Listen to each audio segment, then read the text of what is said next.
Psalm TV, the pulse of the nation. Good morning and welcome to Psalm TV Morning Show. As we start this brand new day, let's draw inspiration from the majestic sunrise. Just like the sun, we can rise above challenges and shine brighter with every obstacle we overcome. With a fresh mix of news, entertainment, and inspiration, we'll keep you engaged and motivated throughout the morning. From thought-provoking discussions to uplifting stories, we will explore the topics that matter most to you.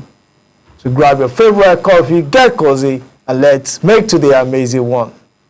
Now the coffee is strong, so are we. My name is Abraham Minor Joda, and join us for a fantastic morning on Psalm TV. And with me this morning to conquer the obstacles and make it fantastic is no other person than Mr. Ira Daniel Kukwen, the Director of News and Public Affairs on Psalm TV. Good morning, Mr. Ira. Good morning, sir. It's a beautiful day. It's a beautiful Tuesday morning. Yeah. We're gradually creeping into heading towards the weekend as it is. Yeah, tomorrow will be midweek. Tomorrow will be midweek, and we know that means we're getting older with every day. I like your shirt. Oh, thank you very much. I think I will maybe I'll take a picture after this. Keep it since you like it. Well, it's a good day. It's a good Tuesday, and we have very, very good stories to share, to analyze with. So let us go to the papers direct this morning. We'll be starting with the Guardian. The Guardian newspaper. We have some story here. Say Obi Oti-led charge as LP enters make or break showdown. Obi Oti lead charge as Labour Party enters make or break showdown.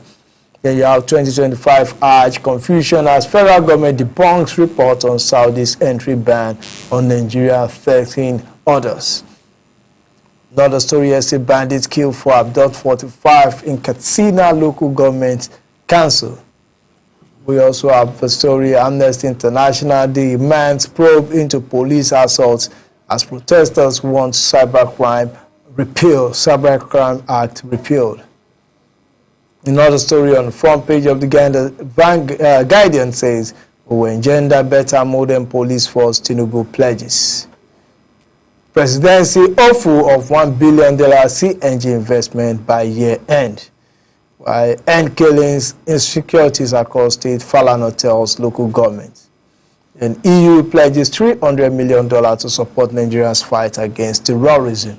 Now, the major story on the Guardian this morning is a Trump trade war fuels recession fears disrupt federal government $55 trillion fiscal plan.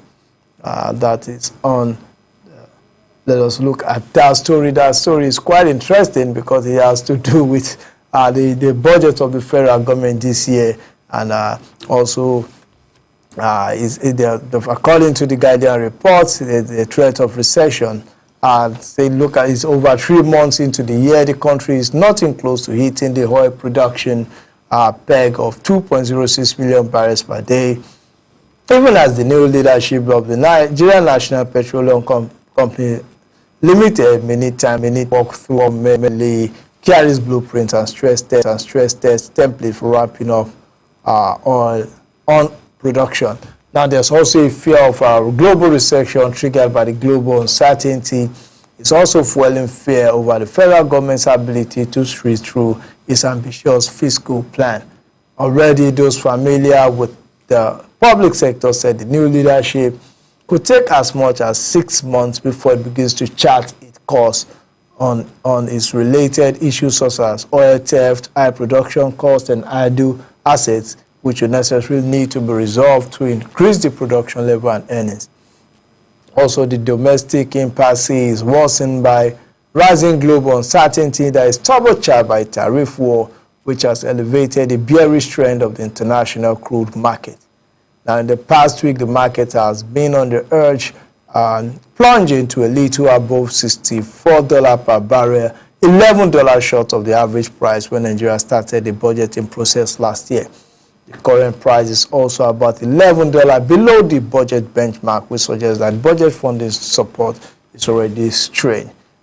Like we said, the benchmark, the crude oil benchmark for this year's budget was $75, but it's now at $64. That is $11 short. So even at that $75 per barrel, with projection of the federal government, they would still have to borrow a lot of money to fund the budget. There will still be deficit that would need to be covered with borrowing. Now that the international crude price has fallen to $64, there is cause for alarm. And if you look at the trade war between U.S. and the tariff war, there's a story that says the tarification of the world global market. The truth is that there is no way we will say that the tarification is not going to put Nigeria and other third world countries in harm's way. It is true that it poses some particular level of threats, but we're a resilient nation. We have a way of getting out of this thing. One of the measures that authorities in Nigeria should be able to take at this point in time is to cut cost of governance. There are some things that the people in the position of power do that are actually unnecessary. I think by the time we cut costs from the presidency down to every political office holder, because somebody may agitate that even civil servants too should be able to cut their costs because it is the issue of national development and other things like that. But I think if we cut costs and we spend money with concern that we don't have enough, that we're already running at below the expectation of our budget, the deficit of $11. So that is what we need to do as a nation. And there is a need for us to think outside the box. Things happened, bad things happened, but it does not mean that you fold your hands and sit and allow it to perpetuate.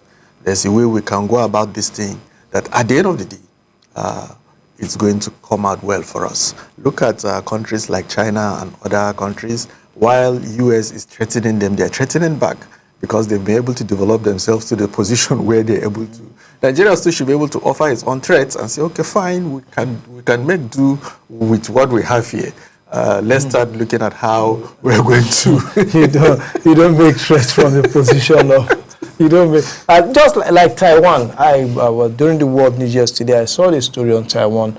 When the tariff was imposed, what Taiwan did was to say, okay, they accept it like that, but they are going to increase investment in the U.S. So they will use that to balance the trade balance between the U.S. and I think they were able to work around it. That okay, since is exports that is the tariff is on export. So what the Taiwanese businesses would do is to go and invest in U.S. in the U.S. there. So it is still their goods. So rather than coming to import, but we don't have that. That we export mostly raw materials,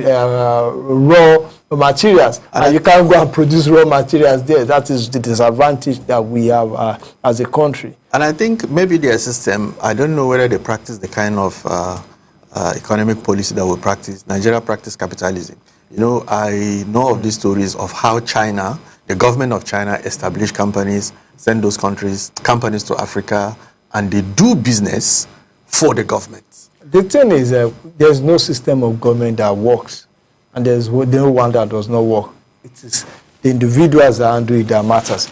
We've seen socialism or communism fail, turn countries to destroy the nations, destroy their economy. We've seen capitalism doing the same thing. And we've seen cases of communism, socialism work, and we've seen capitalism work. So it is not really about the In Nigeria, we run a mixed economy, not a capitalist economy. Yeah, I'm talking about how you say Taiwan will go to US and No, their businesses. It's just like, okay, now the reason why it may not work in Nigeria is that it is not as if we are exporting finished goods. Like the Taiwanese probably, maybe, I'm just giving an example, they produce these laptops, then exports to the US.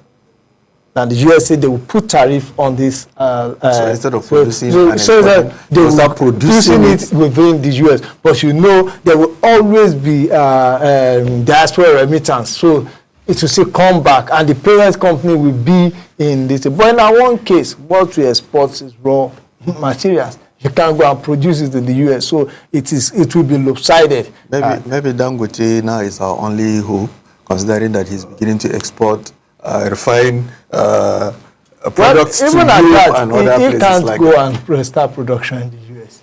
Even at that. Maybe he can start building refineries. It doesn't need that. We have a lot of, we just need to look inward and begin to think outside of the box. And it's something that is affecting the whole world. You can see between the European Union, Russia, there's this trade war. And I think this is the time that the World Trade Organization should step in. And the president happens to be a Nigerian. I think she needs to step in. They need to begin to look at how to balance these tariffs. Look at even Canada and the US, they were like twins. That a lot of people don't even know the difference between Canada and US. They're beginning to have some issues based on the tariffs. Well, that Trump is trying to do the best for America, and I think other countries will also have to do the same for their own. But we should also understand that the world is a global village. We need each other. We need each other, yeah. So let's move to another story here. Let's go to the Punch. The Punch newspaper this morning. Let me see what we have on the Punch. Okay, the Punch here says, okay, the stories on the Punch. U.S.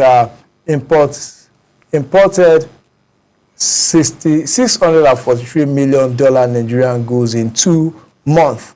That is according to reports. The 78,000 Cameroonians others sought asylum in Nigeria, according to United Nations, 78,000 Cameroonians. Then we have factional firestorm. Obi Abure camps clash over parallel neck meeting. That is on page 2 of the Punch.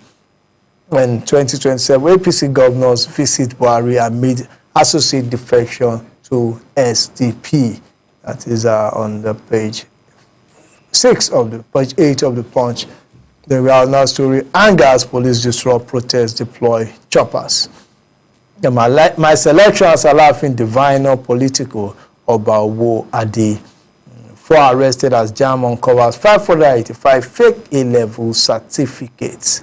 Then fans, friends mourn 4 gospel artists killed in Ogun accident. Now the major headline here has local government autonomy. Governors block council chairman from opening CBN accounts.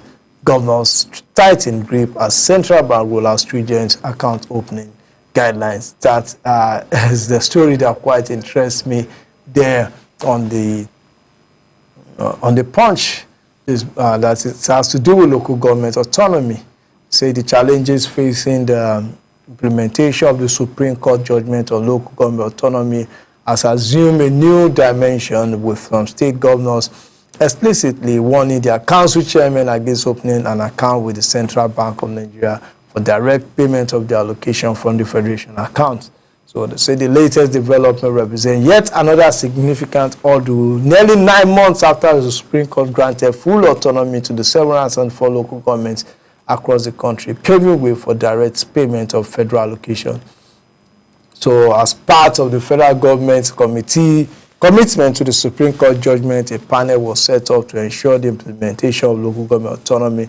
And in line with this recommendation, the panel directed the central bank to open accounts for the 704 local government for direct payments of the allocation. The process has, however, faced delays with CBN and local government trading accusation. As it is, no local government has received any direct funds from the federal government. Many of the states and the local government said they still received it from the joint account, and they were paid through the Ministry of Local Government Affairs. And there are rumors of threats by the state governors, that the local government, they are frustrating the move by the local government. Then again, there's a need to present 2 months audited account of the local government. It will be quite impossible because the money probably was not judiciously spent. And then there's also this story that said the governors are leaning towards the local governments opening accounts with commercial banks rather than central bank, because with commercial banks, they will have some level of control over the money. But with the CBN, there will be no control whatsoever because it goes directly to the local government. So these are some of the issues that are delaying the autonomy for local governments. Well, my concern is that is it the failure of the implementation committee, or is it the systemic failure that we have already been experiencing in this country? Who is more powerful? Is it the governor or the law or the Supreme Court?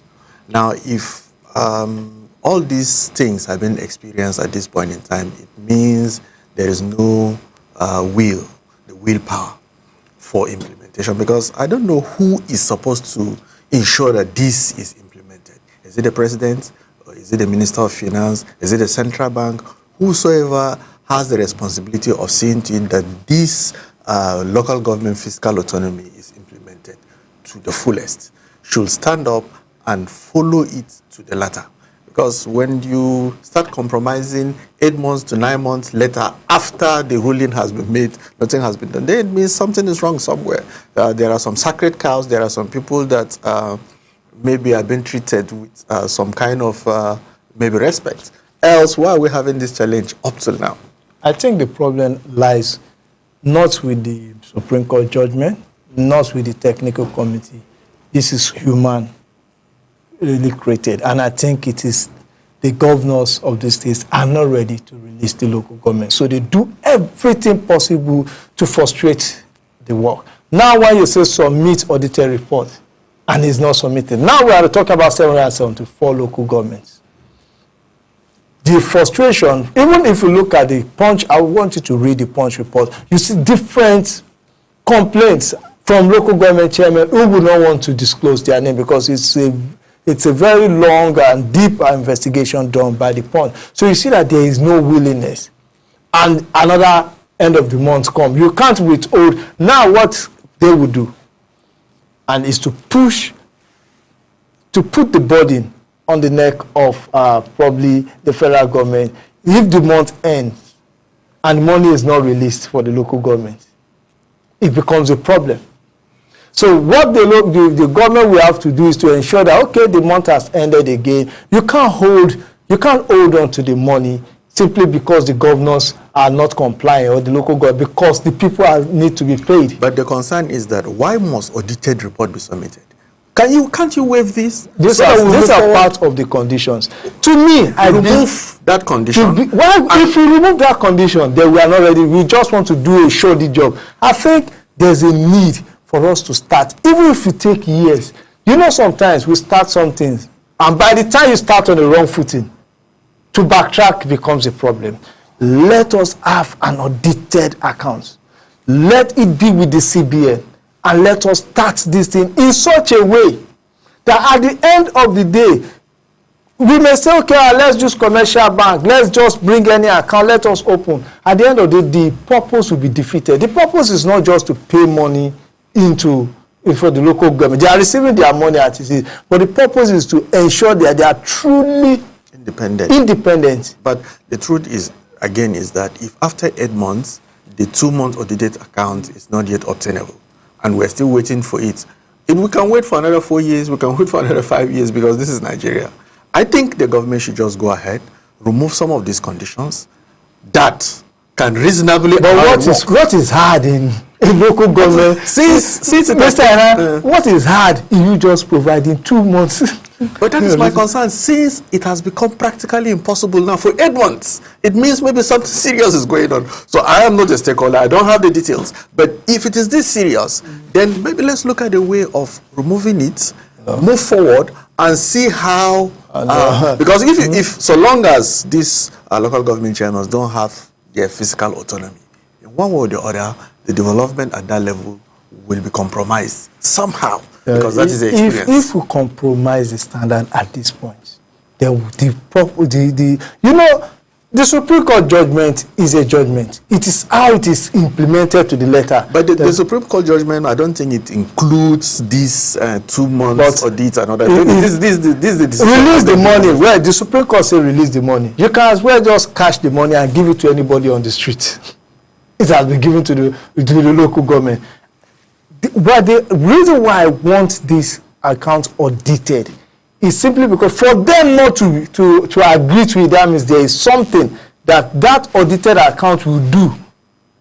Because there is no point we following the paper ruling and then nothing is achieved. At the end of the day, you find out that they say, okay, we've achieved autonomy, and it's just like the way we say we've privatized the regulation. And then you find out that after it, nothing happens.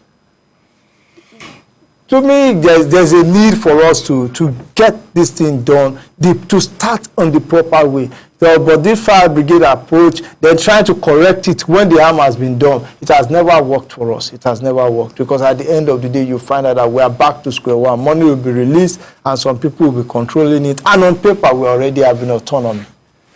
Well, let us go to another paper here this morning. Okay, let's go to the Daily Trust. Daily Trust. I think Daily Trust has a story that is on almost every paper. Yeah.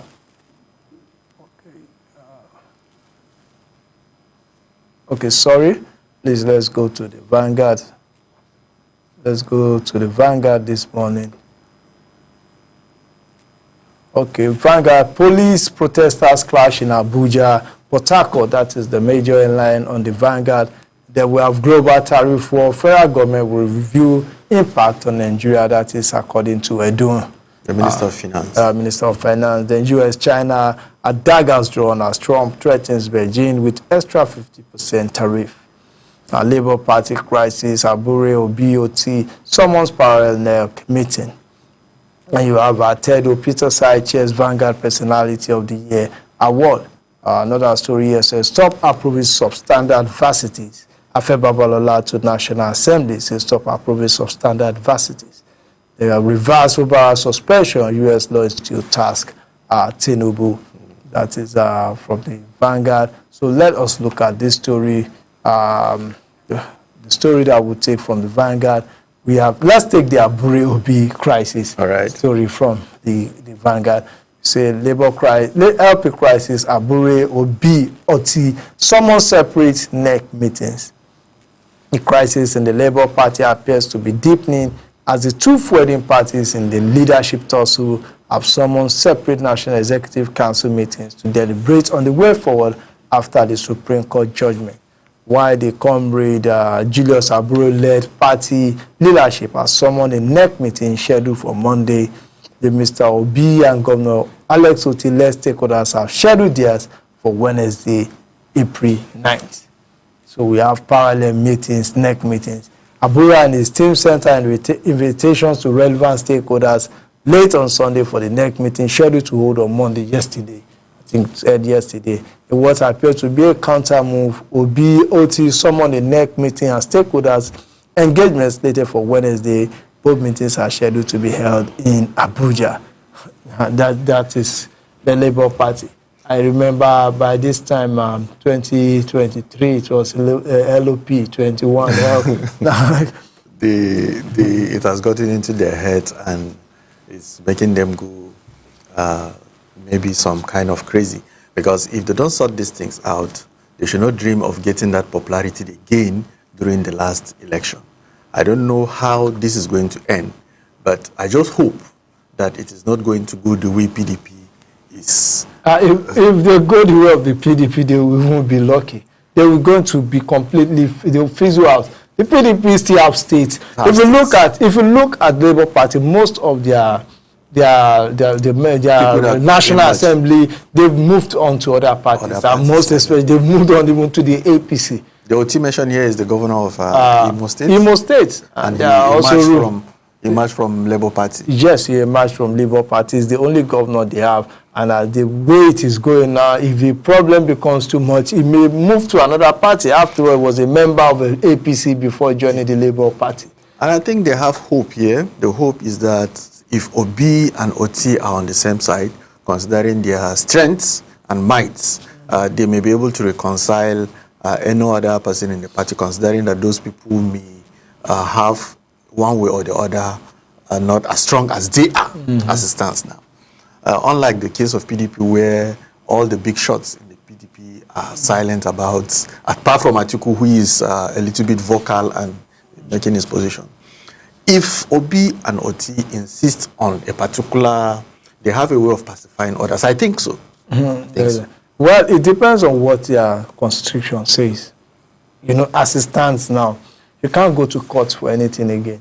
So if whatever they agree on, if it does not align with their constitution, it's going to be a time bomb. That when time for election comes, they might have done primaries, done everything. Someone will just pop up and go to the court and point to the constitution and say, this, the body that set up the primaries and the rest of it is not constitutionally constituted, and they may lose out. So to me, it's going to be very hard. And as it is, they don't have, before they resolve, my fear is that most of those that will have made them, most of the elected officials will have moved on to other party. Then what they had before was the fact that they were a fresh face. You couldn't point to anything about them. They were just new kids on the block, but they are no longer new kids on the block. The surprise, the fresh element they have in 2023 is no longer there. Yes, they are now, they've shown the ability to be like any other politician. They've watched their dirty lineage. We've seen their weaknesses too. They are just like any other politician. So the surprise, this thing is no longer there. I just feel for those that really thought that the Labour Party was something different from the others. And Peter Obi is in a tight corner here. In a tight corner. Let's see how it goes. Maybe if they form a coalition, maybe all this one now is tilting towards them forming a coalition with another political party, because I don't think any opposition party alone, all by itself in Nigeria now, is strong enough to oppose the ruling party. So maybe there is a need for coalition to be formed, if at all there is any hope of unseating President Buhari from... President Buhari? President Tinubu. I thought maybe you thought you were into 2000. President Tinubu, rather not President Buhari. Okay, now let's take another paper. I think I wanted to take the Daily Trust then, but... There's this story now on Daily Trust about cancer. Consider that? Well, I don't like speaking on such things, so that I know it's a talk that experts may need to speak on. I don't want to just give vague analysis, so that you don't go and give you don't go and put people into fear. Let's look at the Daily Trust. It says 6 killers, bandits kill Katsina communities. They say why lung cancer is silently killing Nigerians. The story crisis, Chief of Army Staff visit Plateau, sues for peace. Then you have the story split in Hajj Commission. Board members accuse chairman of abuse of office. Body activities guided by rules. That is NACOM boss. Then Take It Back movement. Police tear gas dispersed protesters. Let us take that. I think we've not taken the story of the Take It Back movement. The Take It Back movement. Let us take it from the Daily Trust. They say police tear gas dispersed protesters in Abuja and Port Harcourt. Youths in different states on Monday thronged the streets to express their displeasure over Cybercrime Act, River State crisis, among others, despite a series of warnings and security alerts issued by the authorities of the Nigerian police on Sunday that protesters should shelve their idea. The protest, which was organized by the Take It Back movement over alleged misuse of the act by the government through the police, started as early as 8 a.m. in Abuja, the nation's capital, Lagos, Port Harcourt, Ibadan, and Edo. So the report that the protest coincided with the National Police Day, the day set aside and scheduled by the federal government for its May Day edition, which was held at the Eagle Square, Abuja. The group has earlier explained that it called for nationwide demonstration to address what they describe as the authoritarianism of President Bola Tinubu's administration, abuse of human rights, and the misuse of the Cybercrime Act. So, well, it went on, but they were dispersed in Ibadan, Lagos. It was kind of peaceful. I've not heard of any incident there. But Abuja and Port Harcourt had that the police dispersing the protesters. And, well, just like I always say, they have the right to protest, and also the police also has a duty to ensure that there's order. There's an order. As the incident in Port Harcourt, there's this aspect of it that gave me concern. The report has it that they were escorted for some kilometers by the police. Then at a point, the police directed that it is enough. They can disperse now. At that point, they refuse. They want to continue with the protest. The police said, okay, we've given you the chance to protest. You've made your statements. At this point in time, we are suspecting that it may degenerate to lawlessness. So you have to disperse. They refused. They were saying they still have some of their members on the way coming. And that's how it degenerated to how tear gas were being, and other live bullets were being fired into the air to disperse them. So I think maybe when the police envisage that it may degenerate to crisis, I think they should have called it off at that point in time, considering that they have made their statements. And though the report said even some journalists too were harassed by the police, considering that they were taking a video of what the police were doing, and the police was not too comfortable with it. So a missionary in Abuja yesterday issued statements that I think are not pleasant.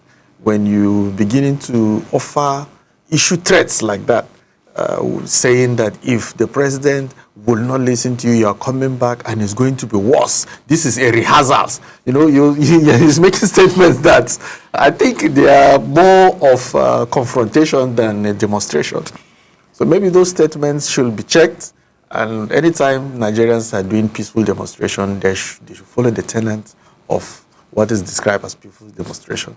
When you issue threats, you say this must be done, it has to be done. You're not a political party. If you're a political party, he's a politically exposed person. He's also he contested the last election and lost. So to me is pursuing his political.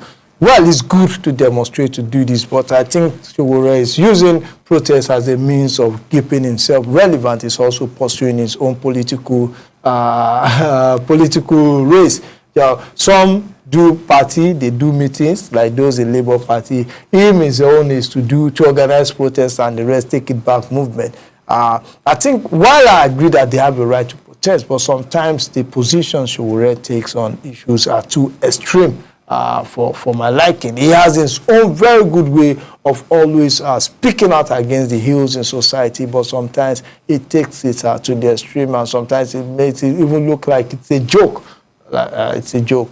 But we need people like him, just like we need them to always remind. And there are people that have this fire in their blood that always want to be on the streets to speak out against ills of society, or what they feel is not right.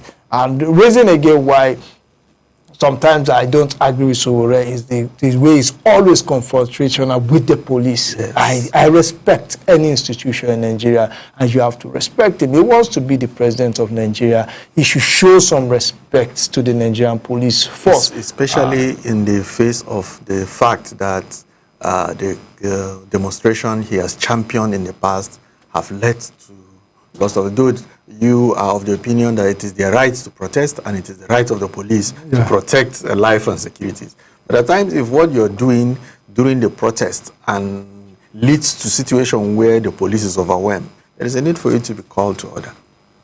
There's a need to be called to order, and there's a need. The police up to now they've not shown capacity to know how to manage this crisis, and they've been doing this since the 1960s. I still find this strange that up to date, Nigerian police has still not shown capacity that they can manage. They will start well, but before the day comes to an end, they will have started firing tear gas. During the End Bad Governance protests in Kano, the video that went viral online showed that at a point the police were overwhelmed. Yes, we've seen cases. Now, in that case, what do you expect them to do? No. They have to start using force. Because if you have 500 people trying to harass you and you're only 10 in uniform, you're vulnerable at that point in time. The best thing for you to do is for you to start reacting the way. So I think by the time you start planning protests, you should consider that, okay, we have 400,000 policemen to over 200 million Nigerians. Take that into cognizance too. How am I going to manage this crowd? Am I going to give the assurance that this protest is going to be peaceful as possible? And all those things too has to be considered. That's what I think. Okay, let's go to this paper, the Tribune, the Nigerian Tribune. Let's go to Nigerian Tribune. The story there says Beijing legacy for global advancement honors Awolowo Dosunmu. There were labor crisis. Abure leadership threatened sanctions against Obi Oti ahead of parallel neck meeting. They took killings military to deploy more troops to troubled communities. Then youth defy police warning stage protests in Lagos, Abuja, Rivers, Ibadan, others. Saudi ban Nigeria not affected, as according to the federal government. And let us take this story. Say APC governors visit Buhari in Kaduna, says party stable ahead of 2027. That is that's one story on the. Okay, look at it. They say the APC, the All Progressive Congress governors, under the auspices of the Progressive Governors Forum (PGF), visited former President Muhammadu Buhari at his country home in Kaduna to pay him homage and to update him on how the party has been faring since he left office about 2 years ago. Speaking to a newsman after a closed-door meeting with Buhari, Hope Uzodinma, chairman of the forum, said their visit signifies a show of unity and strength within the APC. He also stated that they told the former president that the APC is growing stronger as the largest political party in Nigeria will remain stable and resilient even ahead of the 2027 electioneering period.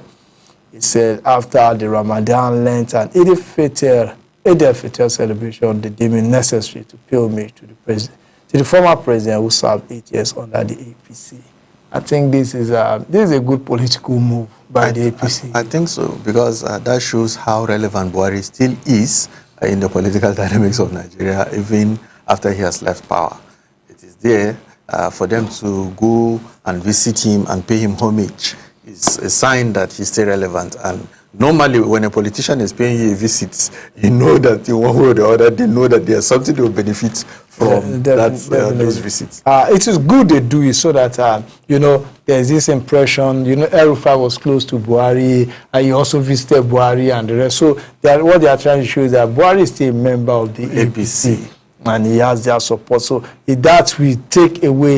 If they don't go, stories may come up and say he's no longer part of the APC. Then he's a former president and one of the founding fathers of the APC. So they need his support in every way to ensure that they need his support. He's a voice that if he speaks today, a lot of people will listen. That reminds me, pharmacist Bin Haruna on Facebook.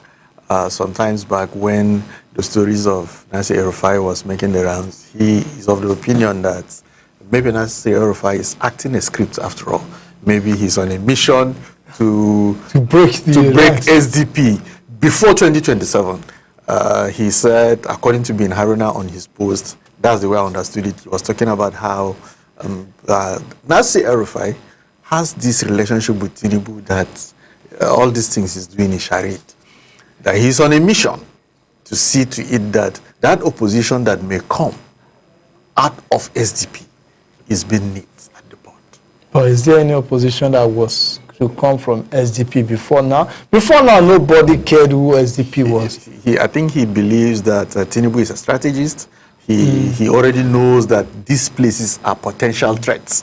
So he's sending errand boys. I think to me, the two parties that need to be broken are already broken. That is the Labour Party, and the new kid on the block, and the PDP. Yeah. So the SDP is just a distraction. If the Labour Party and the PDP were doing well, I don't think the SDP angle will even come up, because they will just look at him and laugh at him that why should we leave a tribal party to come and join a party that has, I don't think they have any representative anywhere across the country. Now, if that speculation turns out to be right, for instance, if after 2027, that's just speculation, if Tinubu emerged the winner and somehow Nasir El-Rufai became a minister, do you think? I wouldn't be surprised if Wiki can be a minister in the government today. I wouldn't be. So I've seen I've seen people that you would never expect. But like they joined Obasanjo's government. We've seen people join. We've seen, even from this state, we've seen people who were ANPP there becoming ministers in the PDP government. So there's nothing strange. As far as Nigeria, there's nothing strange. I wouldn't be surprised. I would just laugh and say, okay, let's move on to the next one. So I think that's all we can take on the newspaper review segments of the morning show. We'll now go for a short break, and we will come back how the morning show continues.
Keep watching Some TV.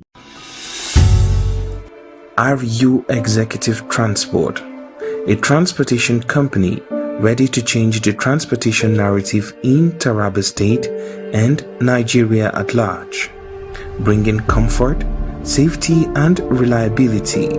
Witness their impact on the people, the economy, and Nigeria's transportation future. RU Executive Transport Company, who was actually incorporated sometime. Are you ready to advance your career in health and management? Higher Ground College of Health and Management Sciences invites ambitious students to pursue excellence in dynamic learning environments. Why choose us? Our institution offers a transformative educational experience, combining education excellence and practical skills. We provide a cutting-edge curriculum with hands-on training, mentorship from industry professionals, networking opportunities for career growth, and leadership development for global impact. The programs offered include BSc, Medical Laboratory Science, Nursing Science, Environmental Health Science, Public Health, Community Health, and Health Economy. We also offer HND in Public Nursing. Our facilities: modern computer and medical labs, research centers and digital libraries, and interactive learning spaces and study zones. Who can apply? Aspiring professionals in health and management can apply.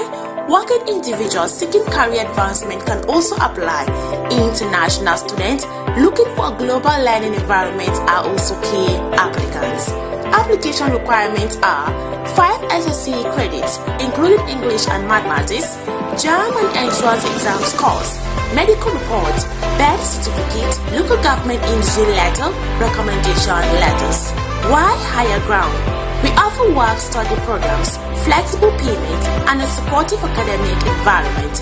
Apply today. Visit www.highergroundcollege.edu or our campuses at Lab opposite VCK Jalingo, Taraba State, and opposite Army Barracks, Tako, Taraba State. Take the first step towards a brighter future. Choose Higher Ground College.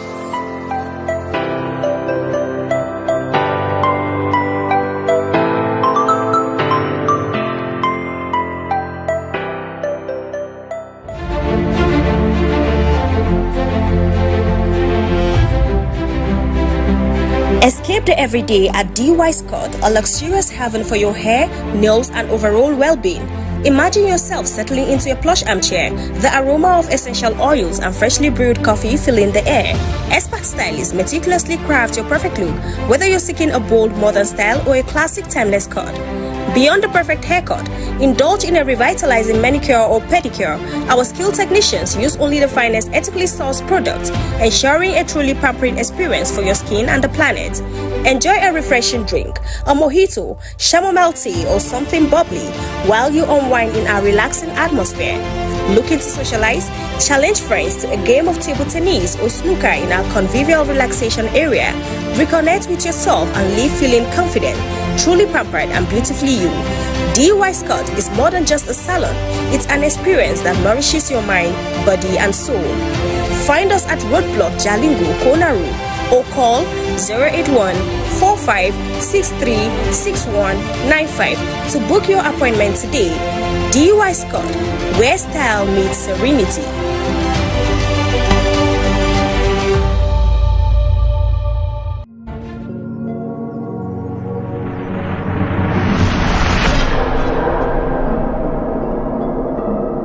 Some TV, the pulse of the nation.